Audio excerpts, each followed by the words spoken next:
भजन संहिता 37 अध्याय वचन 21।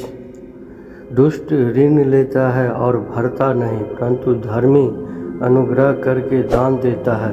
क्योंकि जो उससे आशीष पाते हैं वे तो पृथ्वी के अधिकारी होंगे, परंतु जो उससे शापित होते हैं वे नाश को जाएंगे।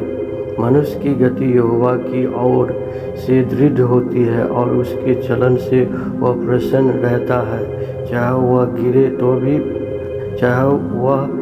तो भी परा न रह जाएगा, क्योंकि यहोवा उनका हाथ थामे रहता है। मैं लड़कपन से लेकर बुढ़ापे तक देखता आया हूँ, परंतु तो कभी धर्मी को त्याग हुआ और न उसके वंश को टुकड़े मांगते देखा है। वह तो दिन भर अनुग्रह करके ऋण देता है और उनके वंश पर आशीष फलती रहती है। बुराई को छोड़कर भलाई कर और तू सर्वदा बना रहेगा, क्योंकि यहोवा न्याय से प्रीति रखता है और अपने भक्तों को न त्यजेगा। उनकी तो रक्षा सदा होती है, परंतु दुष्टों का वंश काट डाला जाता है। धर्मी लोग पृथ्वी के अधिकारी होंगे और उसमें सदा बसे रहेंगे। धर्मी अपने मुंह से बुद्धि की बातें करता है और न्याय का वचन कहता है।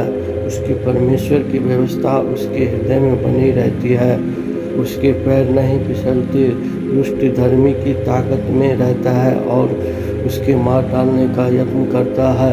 यहोवा उसको उसके हाथ में न छोड़ेगा, और जब उसका विचार किया जाए तब वह उसे दोषी न ठहराएगा। यहोवा की बाट जोहता रह और उसके मार्ग पर बना रह, और वह तुझे बढ़ाकर पृथ्वी का अधिकारी कर देगा। दुष्ट काटे डाल जाएंगे, तब तू देखेगा। मैंने दुष्ट को बड़ा पराक्रमी और ऐसा फैसला हुए देखा, जैसा कोई हरा पेड़ अपने निज भूमि में फैलता है।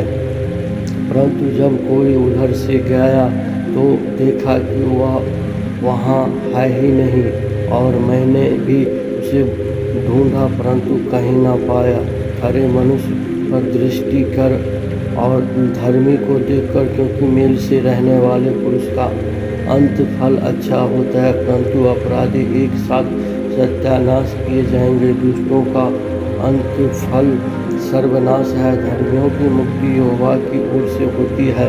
संकट के समय वह उनका दृढ़ गढ़ है, और यहोवा उनकी सहायता करके उनको बचाता है। वह उनको दुष्टों से छुड़ाकर उनका उद्धार करता है, इसलिए कि उन्होंने उसमें अपनी शरण ली है।